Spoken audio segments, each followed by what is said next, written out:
Hello, Tech fans, and welcome in to episode 146 of the Tech Sideline Podcast, originating from TSL's high-tech studios in the Virginia Tech Corporate Research Center. On today's episode, we preview what could be a spooky, because it's going to be on Halloween, high-scoring game as Virginia Tech plays at Louisville on Saturday. Episode 146 of the Tech Sideline Podcast gets started right now.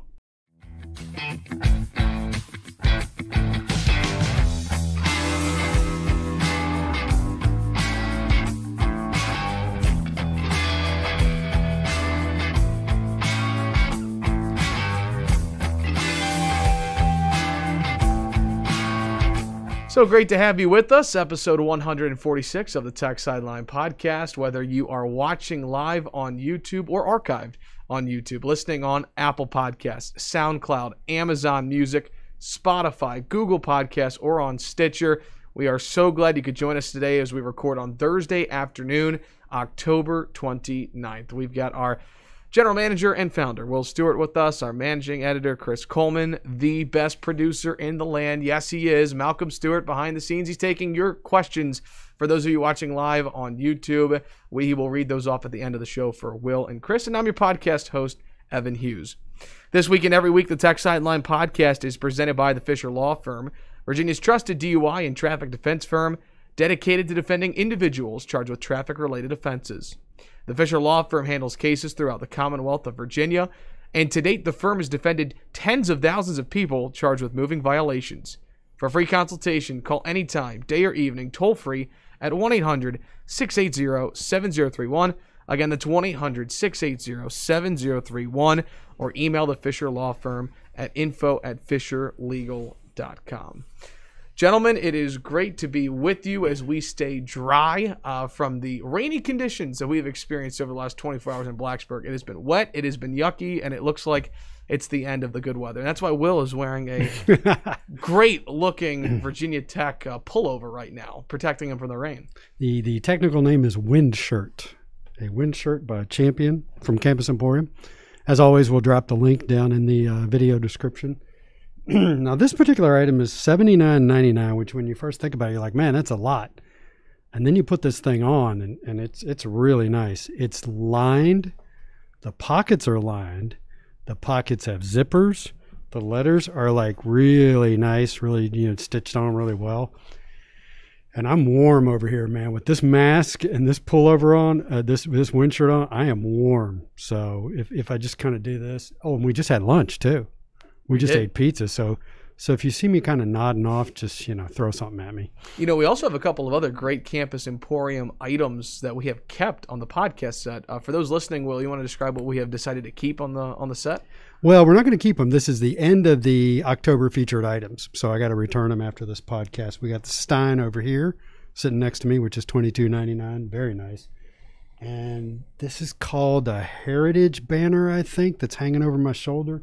And it's really cool, and I don't remember what it costs, but we'll put links to all that stuff in the video and check them out. So, Will, you're styling and profiling, and Chris Coleman's over here wearing a very nice Tech Sideline shirt, by the way. Yep. So, which you can get on techsideline.com. So, yeah, we need to promote the TSL gear. It's 50% off, but I can't remember the code right now. So let's do that for the next podcast.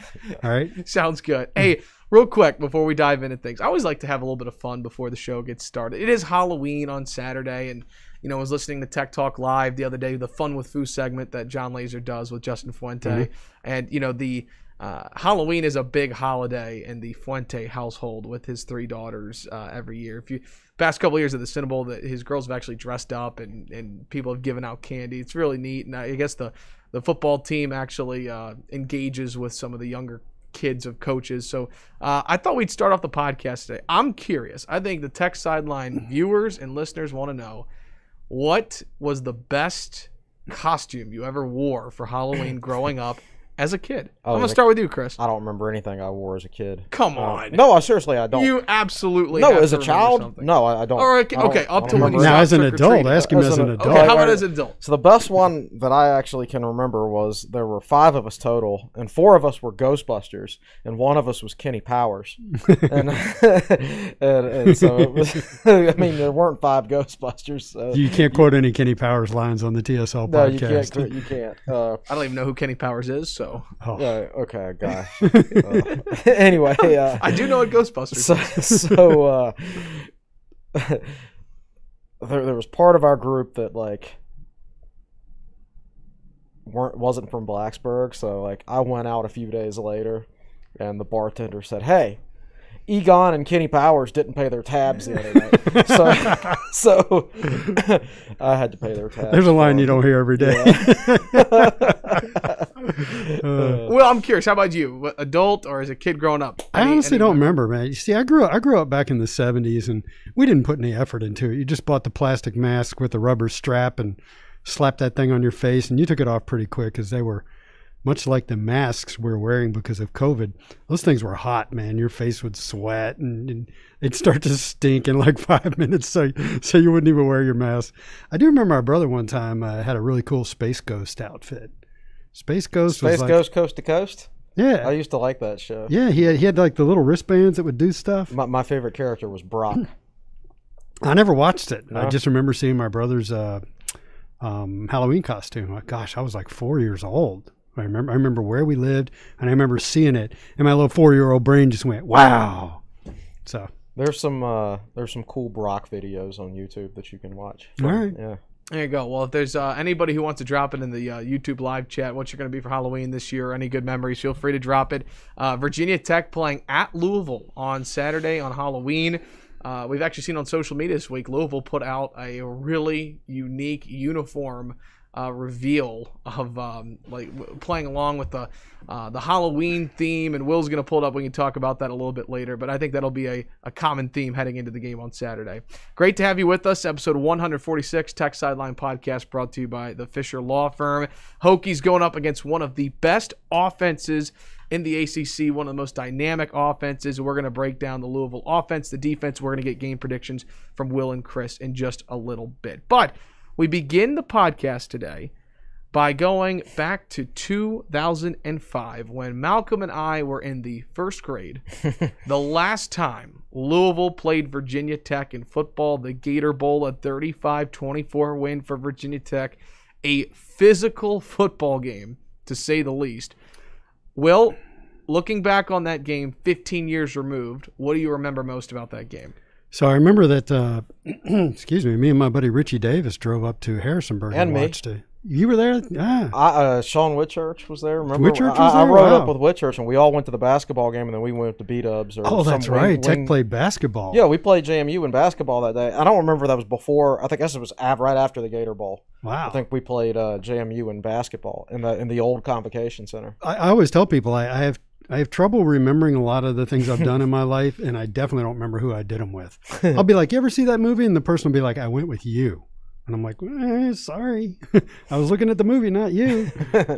So it was me and Chris and Sean Whitchurch, and we went up to Harrisonburg with Richie. And I think Richie's wife is from Harrisonburg, and he had to be there for Christmas or New Year's or whatever. So that's how it wound up being there. And do you remember where we watched it, Chris? It was in some bar. It was a wing joint. I don't know if it was B-Dubs or just a random one. I can actually remember the layout of the place. Yeah. I can remember. And I guess the Gator Bowl was a noon game. And then I think we played JMU basketball probably like 4 o'clock. Yeah. And we went to the basketball. And what I remember about the basketball game was in that old Convocation Center, you actually the players had to walk up a stairway to get to the locker room. Like the stairway was in the arena, and you could just watch the players walking up the stairs and then going back. It was a very odd layout. I enjoyed it. Yeah. It was different. I liked that arena. Yeah. Anyway. The two teams were ranked something like 13th and 17th or something like that. Virginia Tech was ranked 12th, and Louisville was ranked 15th. So the Gator Bowl was a big deal back then. That's a good matchup. And Tech struggled for most of the game, and I remember thinking they were going to win anyway. It's just a matter of time. And that game is generally regarded as an embarrassment to Virginia Tech. Jimmy Williams bumped a ref and got thrown out, and he didn't aggressively bump him. It just kind of happened. Yeah. And Marcus Vick, of course, stomped on Elvis Doomerville, and isn't that? I don't think that's what did Marcus in. It turned the tide against him, right. And then didn't he get busted? It was a few weeks after that when I think he was driving to or from home, and he got pulled over. It's hard to remember everything that Marcus did. Yeah. But so that turned things against Marcus, who was kind of on shaky ground to begin with. And then I think, if I remember correctly, Marcus got pulled over and there was marijuana in his vehicle, which, of course, was an Escalade that Michael had bought for him.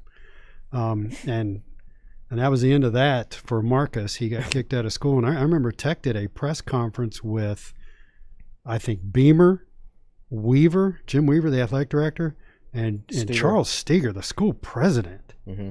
I mean, how embarrassing. We always heard that it was Steger who stepped in and was basically like, said that's enough. That's enough. Like, I think they were going to originally suspend Marcus for like 2 games or something like that in 2006, and I think Steger stepped in and said, enough of this. Well, Chris, isn't one of the things we found out over the years that Kevin Rogers, who was the quarterback's coach at the time, saw what Marcus did and wanted to take him out of the game? I remember Marcus coming to the sideline and Rogers was all over him. That's how I remember it. I haven't watched the game since I watched it live. Why would you? But that's how I remember it. Now, do you remember who one of the starting cornerbacks for Louisville was? Rod Smart? Who was that? No, Rod Council. It was Rod something. Yes. Rod Council. He was a Virginia Tech Rod Council. He had 3 tackles in the game. Okay. And he was a Virginia Tech commitment at one point until he was from Charlotte originally, I believe. And he was committed to Virginia Tech until he broke into his own high school one night and stole a bunch of computers. And so he ended up at Louisville, where they don't care about things like that. Oh, that's a whole time. You could do a whole podcast on Louisville. So there were a lot of exemplary citizens playing in that game, buddy. Yeah. So the other thing that the game is memorable for is the beating that Louisville's quarterback took. Hunter Cantwell. I don't think Hunter was originally supposed to be the starter. He was a pretty good quarterback. And, man, the Tech defense just brutalized that guy all day long. Hunter Cantwell, 15 of 37 in that game, 216 yards, 3 touchdowns, but 3 picks. He was sacked 4 times. And, there's been a picture that's been kind of trending in terms of Hokie Twitter the last couple of days that Will is engaged in. It's a picture of Justin Hamilton and Darryl Tapp both tackling the quarterback Hunter Cantwell. And there's a picture of the gauze coming out of his nose. Coming out of his nose. Coming out of his nose. And who would have thought 15 years later that that's your defensive coordinator and your defensive line coach for Virginia Tech. So kind of cool to look back on that in retrospect. Yeah. So we didn't have media access back then. It's funny, up until 2012, the only place that granted Tech Sideline media access was West Virginia. Did it twice. And the Gator Bowl actually did it once in 2001. They let us have I was actually in the press box for that. The one following the 2001 season. But we have pictures from that game because Russian Hokie, Ivan Morozov, used to, he'd just go and carry his camera into the stands and shoot from the stands. And so Cantwell just got beat to death. There would be several Tech guys thrown out of the game for targeting in this day and age. And so by then, Evan, he'd taken a big shot across the nose and his nose was bleeding. So they just stuffed these, almost like cigarette filters, these gauze things up in both sides of his nose. And then they hit him again. And then that hit you in that picture that Yvonne took, I circled the piece of gauze flying out of his nose. And Hunter Cantwell earned the undying respect of Virginia Tech fans that day for the brutalizing he took. And he just kept getting up and going back at it. Every time he dropped back to pass, it was either completed for 40 yards or he was sacked. There wasn't a whole lot of in between. So again, it's been 15 years since Virginia Tech and Louisville's played. This is the last team Virginia Tech has had to play since the ACC expanded a couple of years ago. So last thing about this game, though, when Virginia Tech and Louisville played, when Virginia Tech won the Gator Bowl, you look at the names of players that played in that game and the NFL careers that they had. I mean, again, so Marcus Vick, quickly got to the end. Briefly with the Miami cup of Dolphins. coffee. Cedric Humes, by the way, in that game, I do want to bring up 22 carries, 113 yards on the ground, and a touchdown. Nice. But think about the four people who carried the football in that game: Cedric Humes, Brandon Orr, Marcus Vick, Justin Harper. Receiving wise, David Clowney had a career in the NFL with the New York Jets. Jeff King caught 3 balls. He had a long career, especially with the Arizona Cardinals. Eddie Royal, folks, played in that game. He had 2 receptions for 1 yard. The most underutilized player in Tech history. And then defensively for Tech in that game, Vince Hall, Xavier Deebe, Justin Hamilton, Darryl Tapp, Jimmy Williams, Brandon Flowers. I mean, those are all names that made it to the NFL. The offensive line had Will Montgomery, who started for the Redskins for years. Yeah. So lots of big names. And then, of course, for Louisville, Elvis Dumerville went on to have a really good NFL career. So, well, Chris told me once upon a time, years ago, he was like, "Oh man, that 2005 team is the most talented team we ever had." It was loaded. And up until Chris said that, it had never occurred to me. But yes, it was. And I mean, we had Brandon Flowers backing up Jimmy Williams, for God's sake. Yeah. I mean, that was just so deep. Last thought on this game. When you look back on that Gator Bowl game, Virginia Tech and Louisville, is that one of the most physical, chippy Virginia Tech football games you can remember? I would guess so. Chippy from the standpoint of Virginia Tech did 2 or 3 things to embarrass the university that day, the players that they put out on the field. Can you look up how many penalties Virginia Tech had? I just remember, I think Jimmy. Do you remember when Jimmy got thrown out, Chris? It was in the first half. I want to say it was the first quarter. I want to say Louisville went up to like 14-3, and that's when he got kicked out. Yeah. Virginia Tech had 7 penalties for 93 yards. So there weren't a lot of them, but that's an average of 13 yards of penalty. We averaged every penalty was basically a personal basically foul. A 15-yarder. There's probably a holding thrown in there to bring the total down a little bit. Well, again, on today's episode 146 of the Tech Sideline Podcast, we'll preview the 2020 game between Virginia Tech and Louisville. I want to start with some news that came out earlier in the week, and it involves Virginia Tech's defensive line, coached by Darryl Tapp, of course, who played in that 2005 game.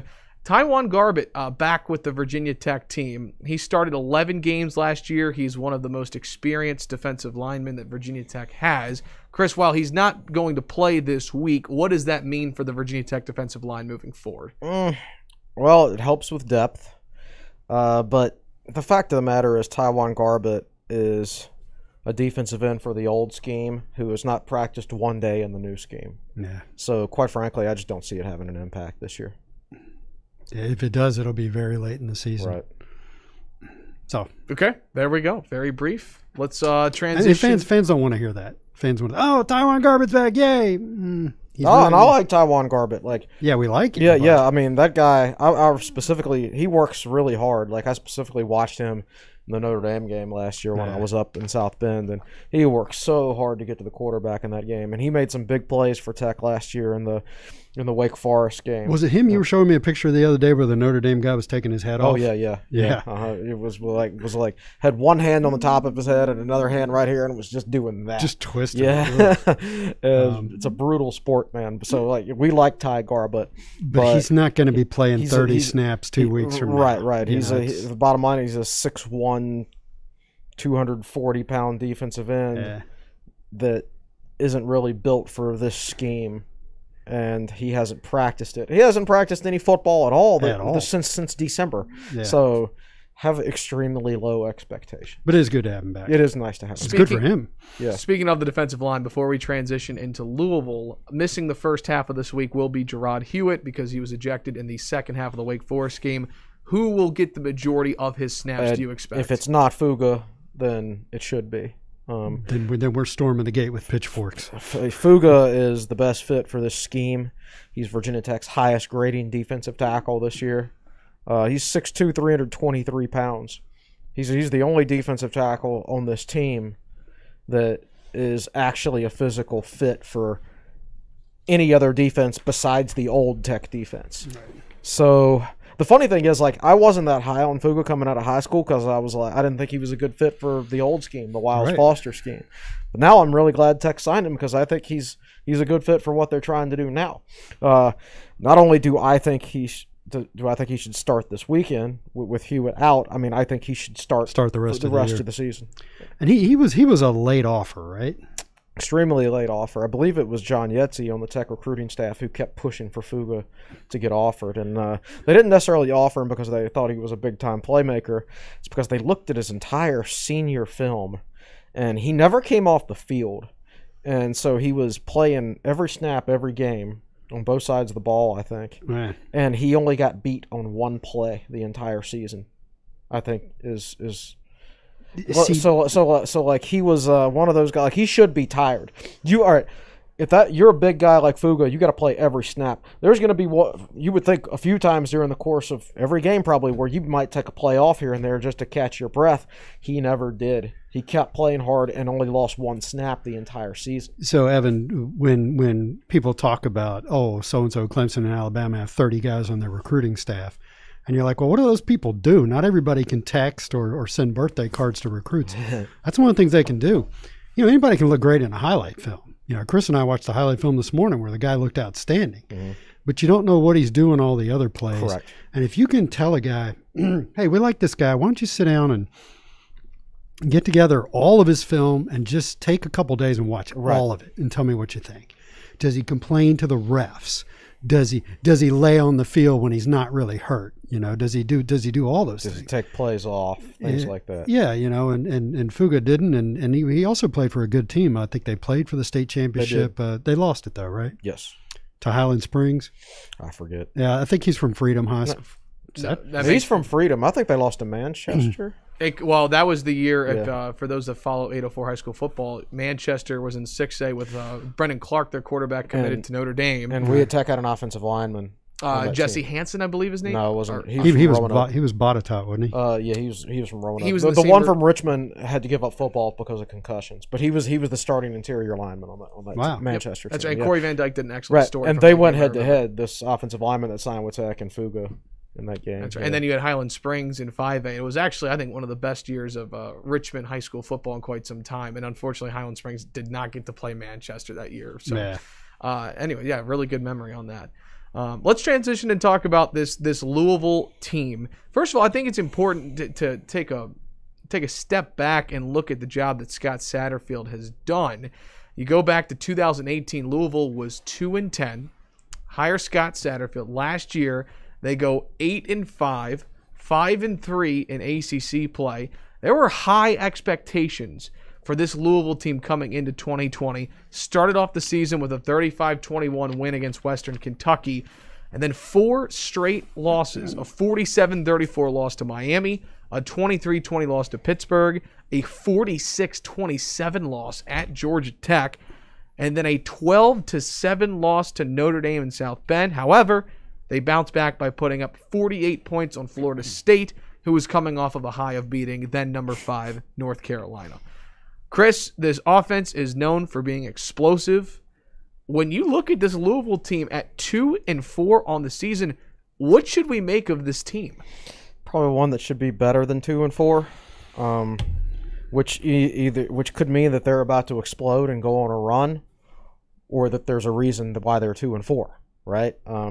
I know their Cunningham, their quarterback's numbers are down.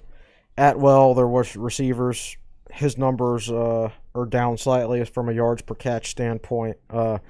Cunningham's already thrown as many interceptions as he did all of last year, so they're not. Their defense is better than it was last year. It's still not great by any stretch. It's very, very mediocre. It's pretty darn experienced, though. It is. It's a ton of seniors, so you would think it would be better, but but it's just not. So I just maybe either some of these guys aren't great fits for this scheme, or their old coach just didn't recruit well at the end of his. Did he replace Petrino? Was that Petrino's second tenure? Man, you don't know. You're doing some bad stuff to your football program if you hire Petrino. Yeah. So I guess Petrino maybe didn't recruit well towards the end. They got 2 middle linebackers, 2 inside linebackers, both seniors, and it's their 2 worst players on defense. Hey, let me jump in with something before I forget it. So Malik Cunningham last year, His pass efficiency rating was a 194.2 or something like that. Michael Vick freshman year level. Michael Vick was actually once, I looked it up. Cunningham was 194.2 last year. Vick was 179.2. That was a freshman record. That was something like the second best pass efficiency rating ever. Yeah. So that tells you how the game has changed in 20 years. Completion percentages have gone up, et cetera. But to get back to Cunningham, that 194.2, he played in 12 games and he had 179 pass attempts. You need, in order to qualify for NCAA stats, you need 15 pass attempts a game. That would have been 180 attempts. So he was one attempt short of qualifying to be in the official NCAA stats. And here's the punchline. If he had qualified, he would have finished number 2 in the country in passing efficiency behind Joe Burrow, the eventual Heisman Trophy winner. All I was thinking was Bobby Hebert. Like, why would I think of Bobby Hebert? Why would you think of He played for the Saints down there. Half the people watching this podcast have no idea who you're talking about. What are you talking about? But no, Evan doesn't know who you're talking about. He would have finished second behind Joe Burrow.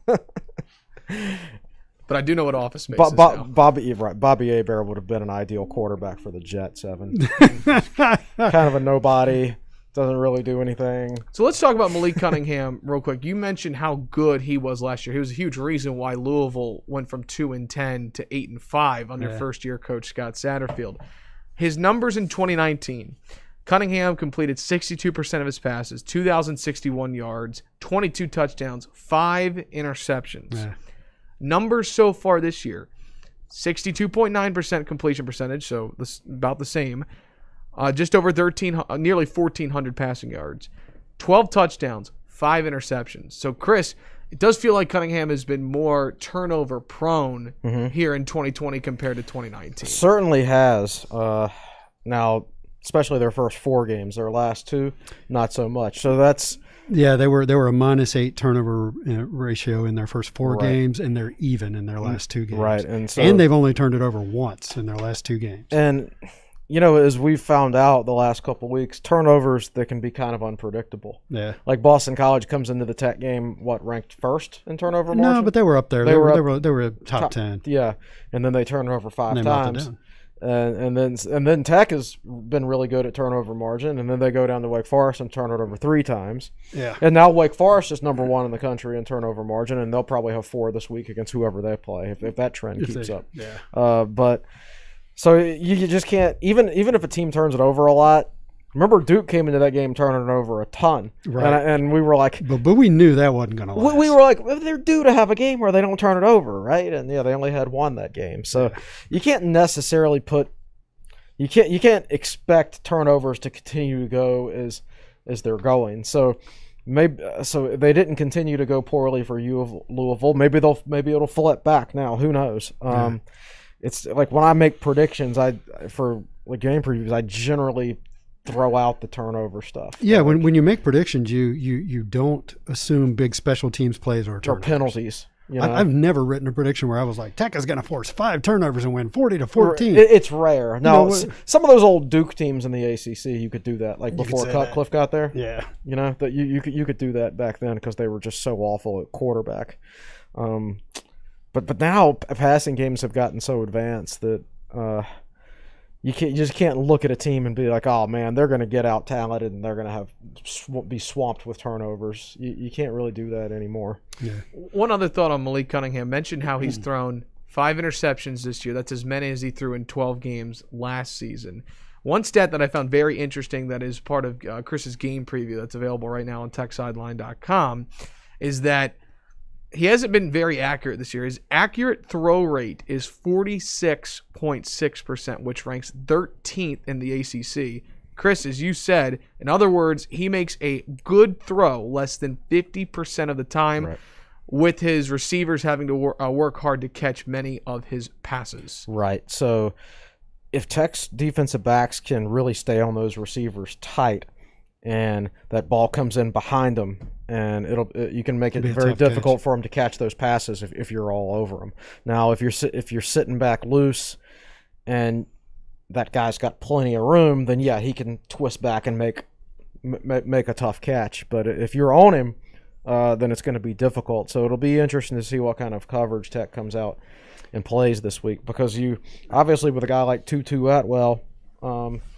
not a very big guy, 5'9", 165 pounds, but a big-time player, definite deep threat, a guy who can take it the distance anytime he takes the ball. Like you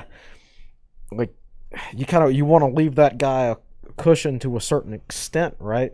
So it'll be interesting to see how Tech plays it. So one thing you might do is, for example, play tight man coverage and blitz the quarterback, because the other thing about Cunningham is he only completes 28% of his passes under pressure.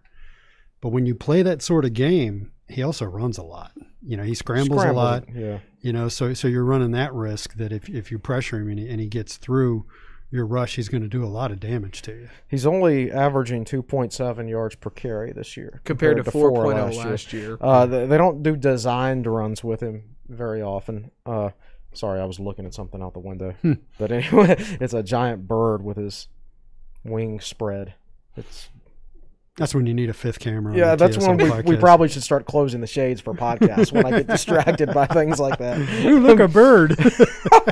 Yeah, but anyway. It can be easy for the Tech defense to get distracted by the passing game and forget about the running ability. The running ability of Cunningham. So Tech has struggled with mobile quarterbacks, last year and kind of in recent years. I think the way they're playing their defensive ends now and the new scheme in general, I think is going to be a little it's going to be more conducive. More containment, yeah. But right now, from a pure personnel standpoint, I really worry about Tech's athleticism at linebacker with a scrambling quarterback. Right. I bet Tisdale can match up fine. But if you get Ashby can't run right now. Like you saw it against Wake Forest last week. The Wake Forest quarterback, he's not a. Hartman ran past him. Yeah. Yeah, and that guy came in the game with minus 45 rushing yards, right. And Ashby couldn't keep up with him on the edge.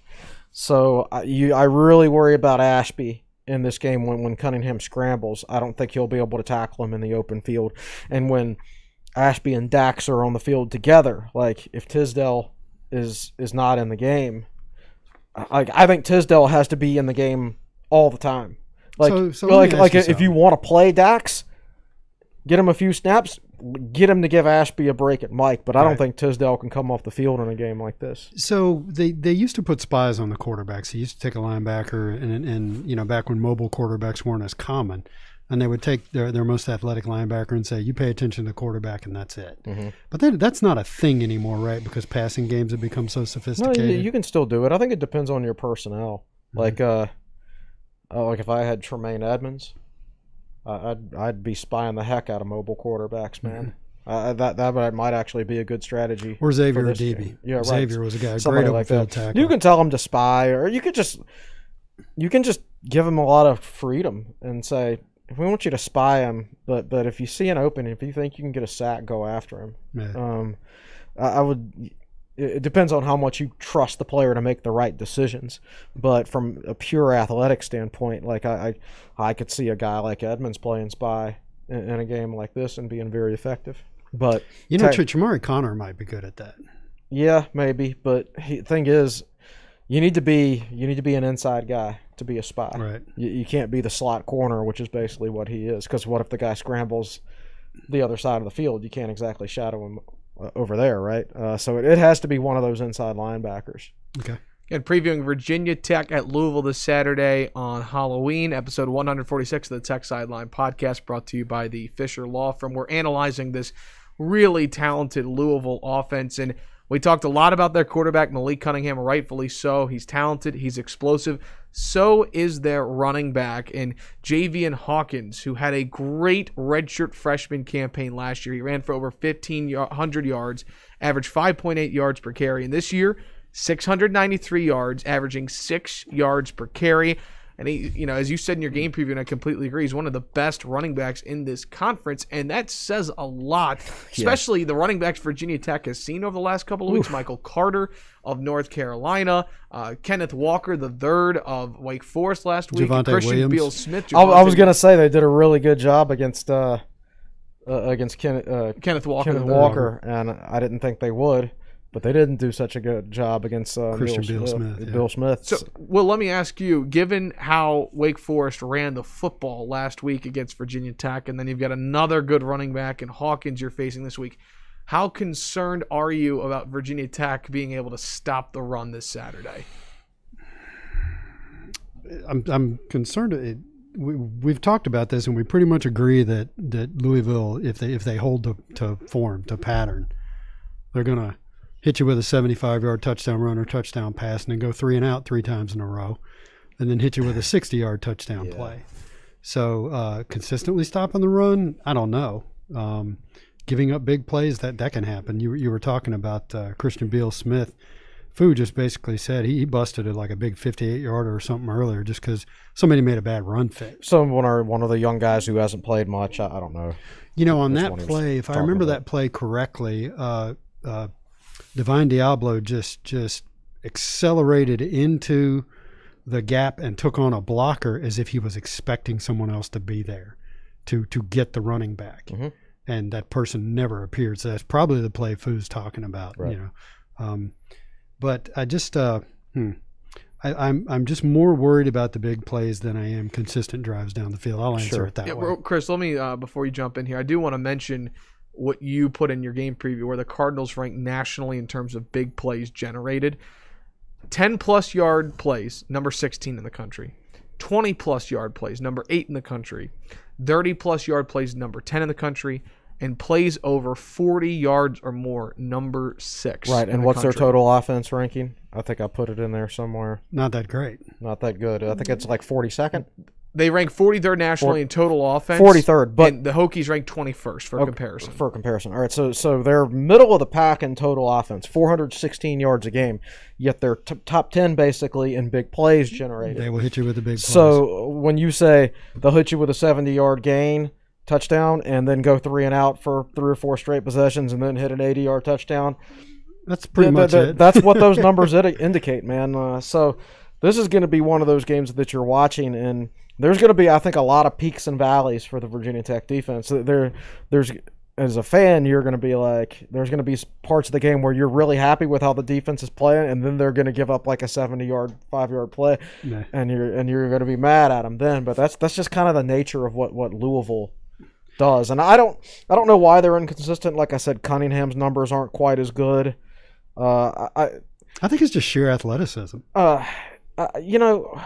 From a big play standpoint, yes, but I don't know why they're not as consistent offensively as they were last year. Yeah. Well, you can be a good athlete and not be a good football player. Yeah, but he was a better football player last year. Yeah. That's the thing. I don't know if the film got out.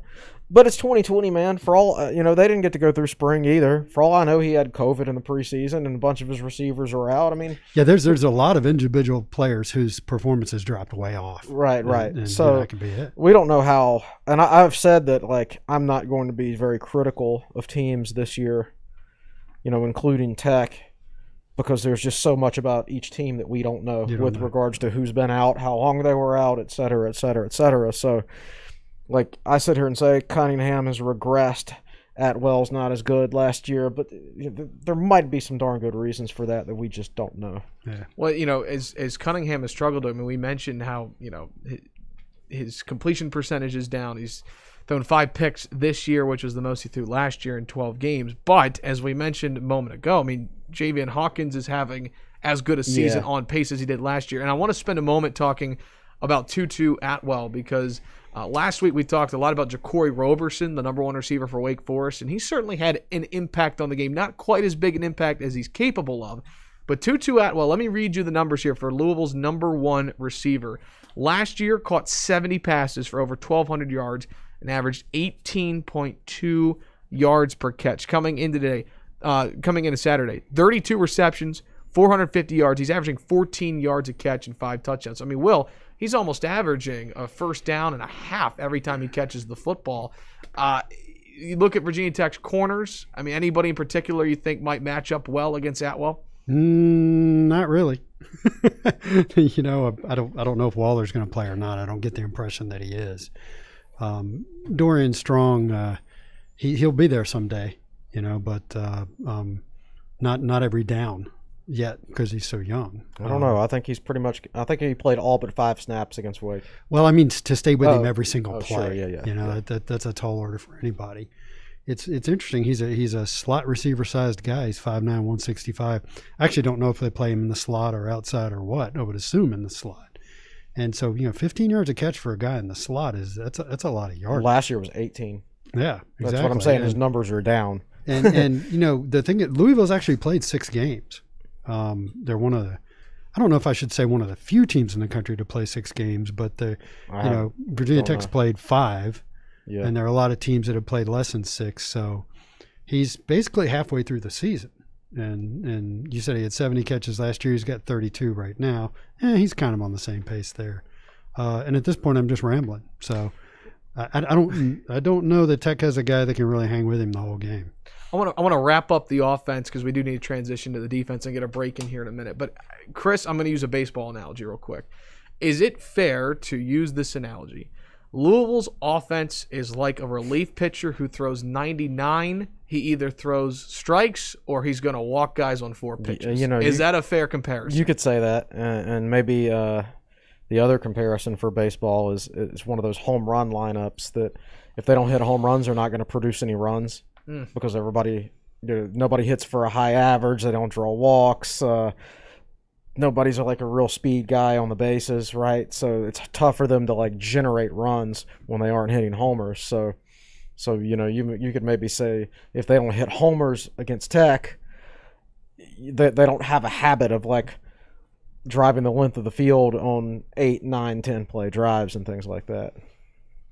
So you never know what you're going to get from me, but when you guys have that discussion, I think about a book I read as a kid. There was an author when I was a kid, Matt Christopher, and he wrote sports books. Mm-hmm. And he wrote a book called The Kid Who Only Hit Home Runs. And it was about this kid who wasn't a very good hitter. And then an old man came and sat on a bench to watch him play one day, and he called the kid over and gave him a bit of advice. And all the kid did after that was hit home runs, and that old man came to every single game. And then, of course, at the end of the book, the old man doesn't show up in the championship game. Ugh. And the kid goes out and hits a home run anyway. Just came to mind. I don't know if any of your older readers out there read any Matt Christopher stuff when they were a kid. I've heard of Matt Christopher. Really? Yeah. Man, I used to go down to this is when I was young, when we lived in Radford, when I was 5 to 10 years old. And, man, I used to go down to the library and look for those Matt Christopher books and read them. Is it time for a break now? I think it's time for a break now. But the headline I'm coming back with to preview the Louisville defense that Chris used in his game preview. Defense better than first glance. We're going to step aside for a break. When we come back, we look at the Louisville defense, we get game predictions, and we get to your questions on YouTube Live. You're watching and listening to episode 146 of the Tech Sideline Podcast, brought to you by the Fisher Law Firm.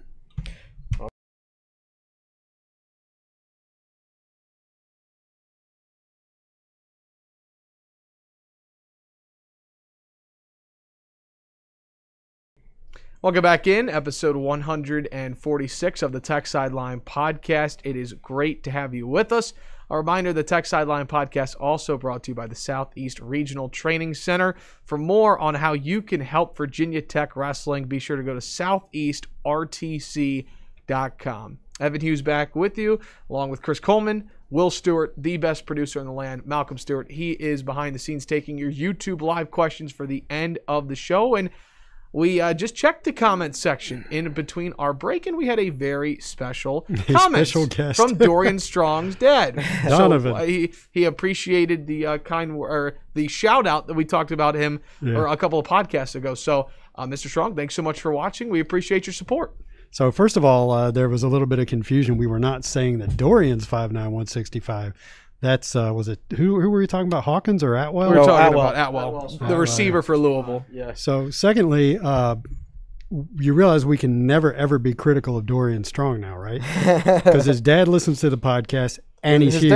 His dad's a bodybuilder. Yeah. So Dorian, please don't ever make a mistake. Let's transition now. We spent a lot of time talking about the Louisville offense, rightfully so. They're explosive, but the defense, the headline that Chris used in the game preview, which again is available on techsideline.com. It's a terrific read. It'll really get you ready for the game on Saturday. Chris, you said better than first glance. Mm-hmm. Why? if you look at a couple of their games when they gave up 46 to Georgia Tech, and how many did they give up?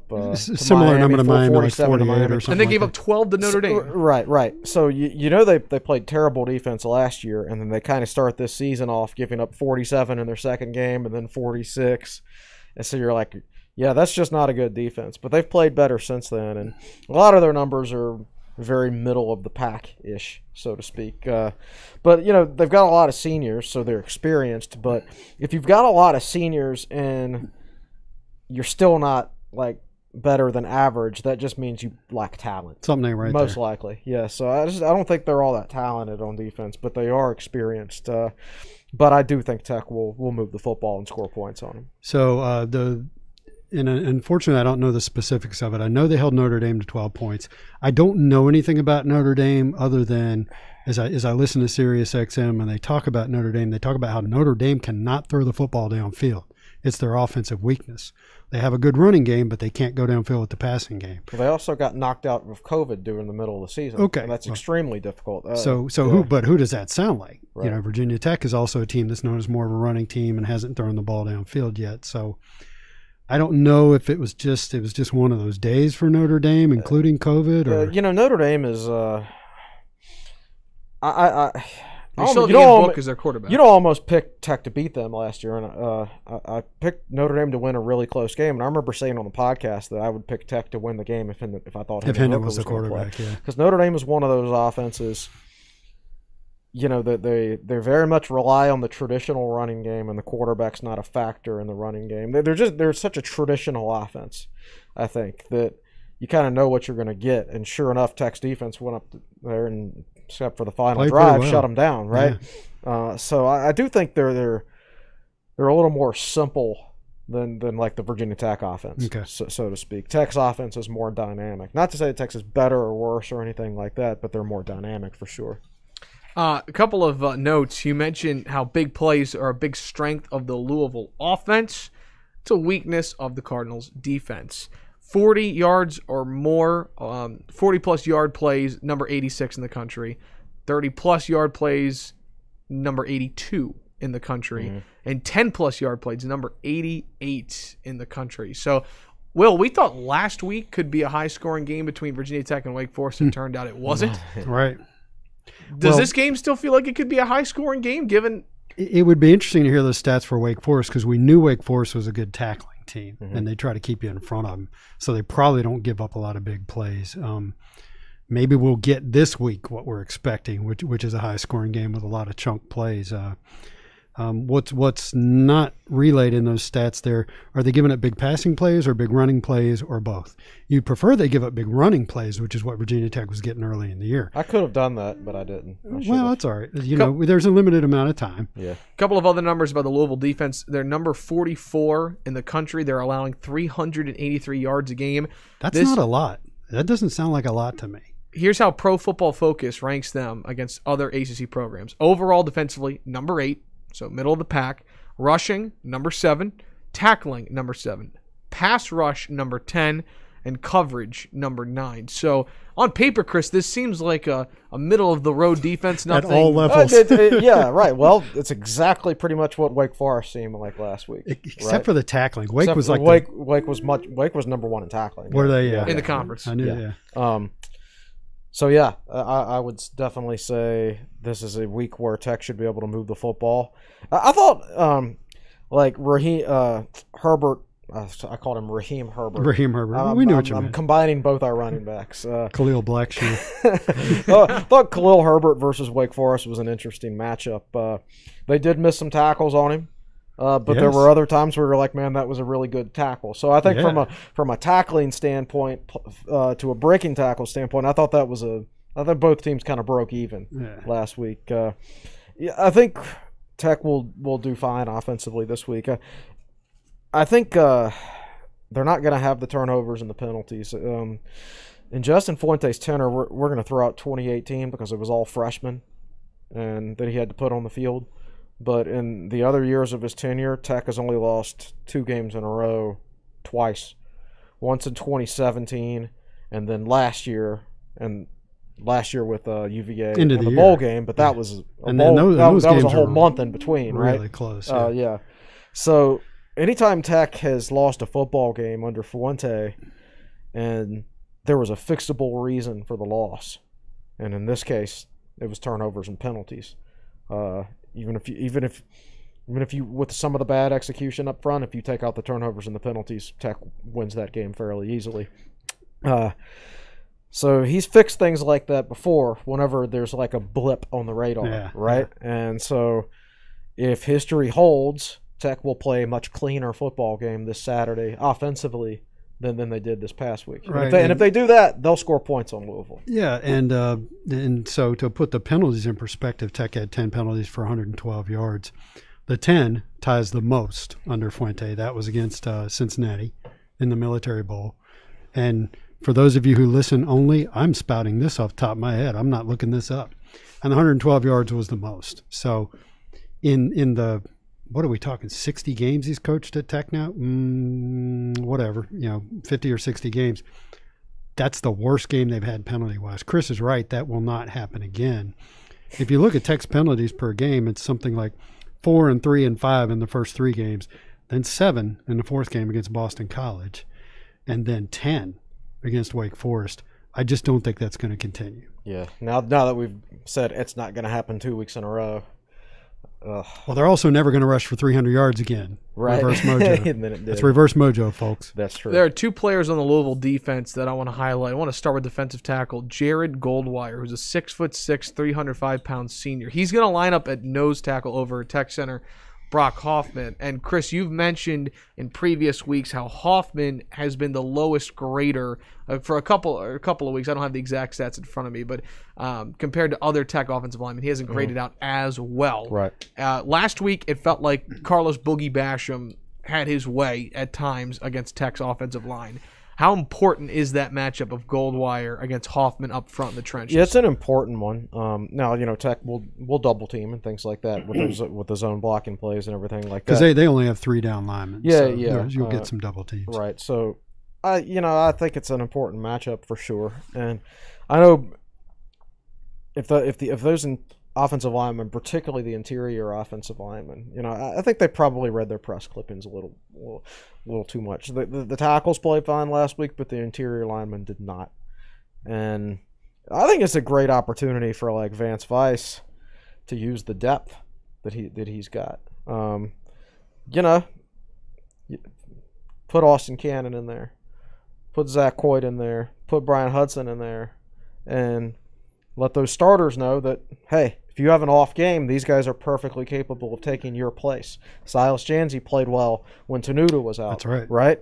So that's the advantage of depth. Like, I think the offensive line for Tech will play better this week. Yes. And because I bet Vance Weiss in practice has probably rotated more guys in with the first string. And because they are better than what they played last week. And because they are better. And it's one thing if you're a starter and a coach does that and the coach is just messing with you because that backup is nowhere near as good as you are. But in the case of like Doug Nestor versus Brian Hudson's a pretty solid football player, right? So you do have to worry about that if you're Doug Nestor, if you have a repeat performance. So that's one of the reasons I think they'll get back on track this week. Quickly, rapid fire, because I want to make sure we've got enough time for questions and, of course, your predictions. Chris, you mentioned the weakness of the Louisville defense. It comes up the middle. If Tech's able to get by Goldwyer at nose guard, 2 inside linebackers, very weak against the run in CJ Avery and Dorian Etheridge. 2 of ACC's worst linebackers in run defense have not been great by the pass either. So, Will, it feels like opportunity for Virginia Tech, if they can win the line of scrimmage battle and get to that second level, could be an opportunity to run the football effectively on Saturday. Yeah. You've got their run defense rankings on the back here if you want to talk about that. It's first paragraph on the back, second from the last line, Rajay Burns and CJ Avery. Rajay Burns and C.J. Avery ranked 39th and 40th. And excuse me, Burns is an outside linebacker, actually, not an inside linebacker, but you get the... So 39th and 40th among 47 ACC linebackers in run defense grades. And as an aside, Ashby and Dax rank 42nd and 46th.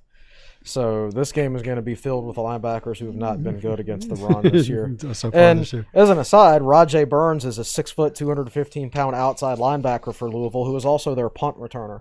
And has been for 3 years? For 3 years now. So think about like if Shamari Connor was Virginia Tech's punt returner. Yeah, how weird. You don't weird see that that a would lot. be. You don't see it a lot at all. I bet he was a running back in high school. Had to have been, man. Yeah, Yeah. At that size, that's good running back size. So I forgot what the question was, Evan. Just that it feels like Virginia Tech might have a chance to game. run the ball well if they can win the win in the trenches up front. Yeah, we talked in the last podcast about recency bias, that you think the team that you see this weekend is going to be the same one you saw last weekend, positive or negative. You know, Virginia Tech just didn't run the football last week like they usually do. They didn't get the blocking and the room for Khalil Herbert to work, and I just think you'll see that this weekend. I'm not going to sit here and say they're going to rush for 300 yards, but I think you'll feel better about the running game. Storyline of the week on the defense, real quick. I wanted to bring it up. Who's in the secondary? Cornerback Keitrell Clark, sophomore, who is a transfer from Liberty, who has been one of the best corners that Louisville's had all year. He's from Midlothian, Virginia, picked the Flames over a host of small programs, as you mentioned in your game preview, Chris. So last week we saw, I don't think we talked about it a ton, and I don't know if it got the attention, but Boogie Basham was from Northside High School, Southwest Virginia, went to Wake Forest, and here's a guy who doesn't look like, according to the article, he was recruited by Virginia Tech. So you just you wonder, just a storyline to follow this week of another person that's probably hungry to play the Hokies. Never. I don't know if I ever watched his high school tape. 5'10", 165 pounds, very small by cornerback standards. So it's one of those things like you play the percentages. Like you might look at a guy's tape and think, oh, that guy's a really good football player, but he's so small. So it's it's like Tutu Atwell was 5'9", 150 coming out of high school. Yeah, right? Who's going to recruit that? So he has like 2 offers, and he like Louisville and like a bad program, I think, where there's only 2 that's Power what Virginia 5 Tech offers. thought they were getting when they recruited Khalil Pimpleton. Right, exactly, and then they didn't. Although he's having he did pretty well at Central Michigan. Central Michigan, but like if you recruit a 150-pound football player, 8 out of 10 times, 9 out of 10 times is not going to work. Yeah. Right? And so, like, Atwell, it worked. And Keitrell Clark is 165 now. He was probably in the 155 range coming out of high school. And you don't offer that if, like, why would you? Right? And because if you play the percentages, chances are it's not going to work out, but it's worked out.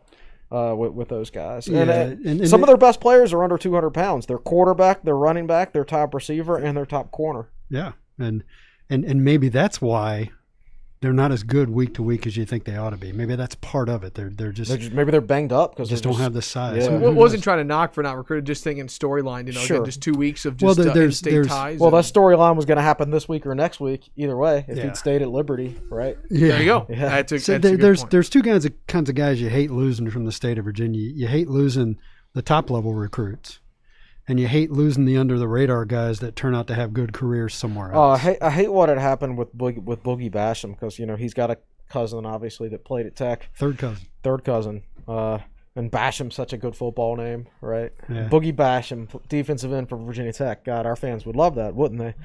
But like when he was recruited, like I watched his high school tape. The first thing is like for the Tech scheme at the time, he did not seem like any kind of a fit at all. And if Tech fans want Tech to take the local guys, but then if it doesn't work out, you go back and say, well, you were all over me to take him, and he just wasn't a fit. That's not my fault, right? So he didn't look like a schematic fit for Tech's old system. But he is he'd be a great schematic fit for this current system. Yep. Unfortunately, timing, man. It's a good trait to have with the schematic fit. I would say that grit is a good trait to have. Proud partner of the Tech Sideline podcast and sponsor here at Tech Sideline. Will and I throw on the hats real quick. Will, where can you get great grit gear? What you want to do, Evan, is you want to go to Tech Sideline and you want to select the More menu, our sponsors, and find them down there. Now, y'all better get on it because their sponsorship expires at the end of this month. This is their last podcast sponsoring, and it's almost the end of the month. We get to keep the hats though. Fantastic.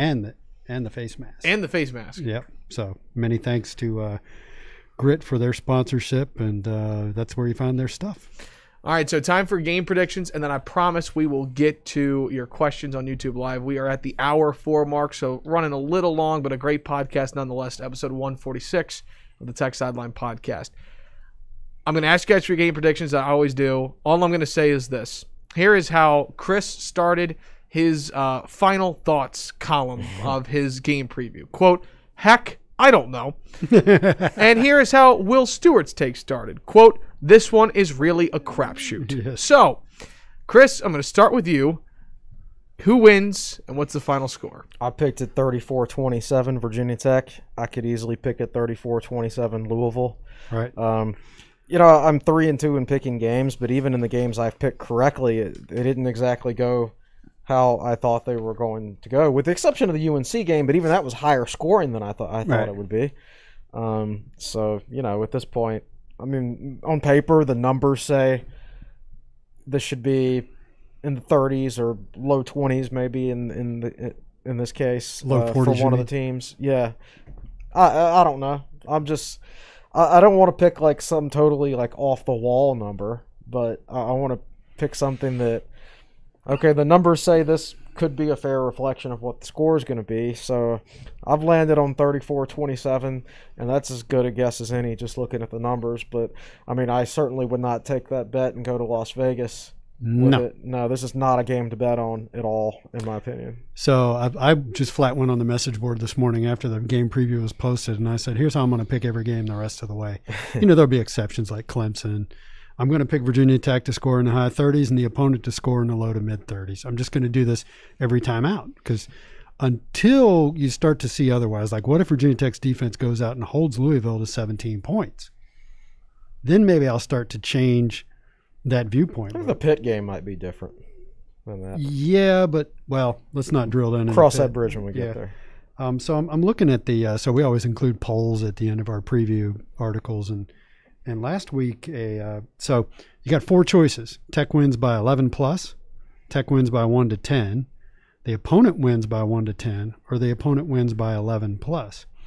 And last week in the first 2 categories with Tech winning, 93% of the people thought that Tech was going to beat Wake Forest, and maybe that explains the reaction a little bit. Yeah, it does. It does. I had that thought when I watched it this morning, when I looked at that this morning. And this week, so far, there's only 390 votes because the preview hadn't been out that long, but you've got only 64% of fans picking Tech to win. Right. So part of that is that recency bias, and part of it is respect for what Louisville can do offensively. Mm-hmm. But I just thought that was interesting.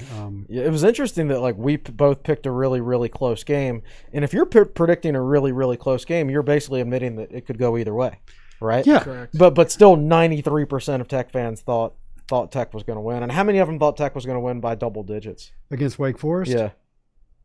Let's see. 49%. So basically half the people, half the fan base thought Tech was going to win by 10 and plus. That goes back so to the they read our whole preview and were like, I disagree. I just jumped down here to vote. I didn't read what you had to say. So Chris has it Virginia Tech 34, Louisville 27. Will Stewart, what say you? 35-31 Virginia Tech. And I'm going Virginia Tech 38, Louisville 35. I think, like you said, mid to upper 30s for Virginia Tech every week, and then the defense to give up maybe high 20s, low 30s. I'll take any win, however I can get it. That's the same score as the 2011 Miami game, 38-35, when Tech could not stop Miami after a certain point. I typically don't make predictions, and last week I felt very confident that the winner of the Tech Wake Forest game, based off of all the prep and the research we did, I was like, the winner of this game is going to put up low 50s. I was expecting a shootout, and I'm sitting there watching that game and said, this is why I ask the questions and they give the analysis. I've never picked a game score correctly in 15 years of writing our game previews. I've picked a few. You've picked a couple of them. Two I can think of right off the top of my head. The season opener against Alabama. I picked 35-10, and Alabama won it 35-10. And, of course, the famous one is the Belk Bowl against Arkansas, where I picked 35-24. And it was 24-0, right? It was 24-0 at halftime. And at the moment at which Arkansas went up 24-0, I tweeted out, well, it's 24-0. I picked 35-24. You know what needs to happen from here on out. And then it happened. One of your greatest tweets of all time. I'll never top that. Bro, no. Yeah, you should have retired from Twitter. I should have quit. But you don't know. It's like I always do so much research, and try to get it as right as possible. And I've never picked it dead on. Really, you never? Never. You'd figure you'd just blunder into it. Exactly. Well, I'm gonna blunder into it. Like for the rest of this season, I'm just gonna be grasping at straws, and watch of all years. This will be the one I actually. The COVID year. Yeah, exactly. Let's turn it over to our faithful viewers on YouTube Live. Hour 9 minutes in the podcast. Thanks for patiently waiting. Let's go ahead and turn it over to You can only ask yes or no questions. I'm just kidding. We can really get to some questions there. Just yes or no. Malcolm Stewart, what's happening? All right, we'll start with Andrew Rosso. What are the chances of Tech playing spoiler to Clemson this year, and how could that help in Fuente's recruiting? I mean, they're Blutarski's GPA. Well, that's an interesting question. Like, it's not impossible. Yeah. Because, like, 2020 is you never know what's going to happen. Well, when's the last time Clemson lost a regular season game? Was that Syracuse? Probably it was Syracuse or Pitt. Didn't Pitt beat them one year? I think Pitt beat them one year, but Chris I think Blewett had a game-winning field goal. From Northern Virginia. Yeah. Really? I didn't know that part. Sure was. Yeah. I always dreamed as a commentator to say Blewett. That was always kind of like something I was hoping for. I want to say it was Syracuse that year up in the Dome. And Syracuse gave him a hard time the next year and almost beat him. Right. And Carolina got knocked out of the game. But you're talking about 2017. Yeah. So Clemson, if that's right, you can look that up. I think they've won high 20s straight ACC games in a row. So law of averages, buddy. Law of averages. They got to lose one at one point. So I don't think it's likely. But here's the thing. Like, the more Clemson wins between now and then, I think the chances of Tech actually pulling that upset go up because they got to lose at some point. They're not going to be a UCLA and win 88 right, ACC. Right. UCLA Now won 88 the thing is, I don't think they're going to lose the week before the ACC championship with an opportunity to go to the playoffs, assuming there are playoffs and things like that. If you're going to get them, it's going to be some random September or October game, I think. Yeah, when they're just kind of sleepy. But I think they're too close to that end goal at that point to have a let up. So I don't think it's very likely, but it's not impossible. At Syracuse in the Carrier Dome on Friday, October 13th, in 2017. Friday nights in a Carrier Dome, buddy. That sounds awful. That's doing some scheduling. And then the year before, they lost on a game-winning field goal from Chris Blewett, and they lost 43-42 to Pittsburgh. Yeah. So those are Pitt scored 43 points against them. I know. Clemson has only lost 2 regular season games since 2016. To ACC or regular season? Regular season. And non-conference or ACC. The question was, how much could that improve Virginia Tech's recruiting? Okay, well, how much did it improve Pitt's recruiting and Syracuse's recruiting? How much did Tech beating Ohio State improve Tech recruiting? Now, that was at the end of the Beam era. But generally speaking, winning one game does nothing to you when it comes to recruits. I'm not. Recruits don't pay attention nearly as much as people think. Let me give you an example. I've got a friend who runs a store in Blacksburg, and sometimes recruits and their families come in when they're on their visits and things like that. So he's around them, not so much these days because there's not as many guys visiting. But there was a few years ago, one of Tech's recruits, the guy had already signed with Tech, comes in the store, and I forget the exact quote of the kid, but basically the kid asked the question, are we in the same division as Clemson? Like, this was a guy who had already signed with Virginia Tech and had no idea who was in the Atlantic and who was in the Coastal Division. My point is, these recruits don't pay nearly as much attention as you think. Right.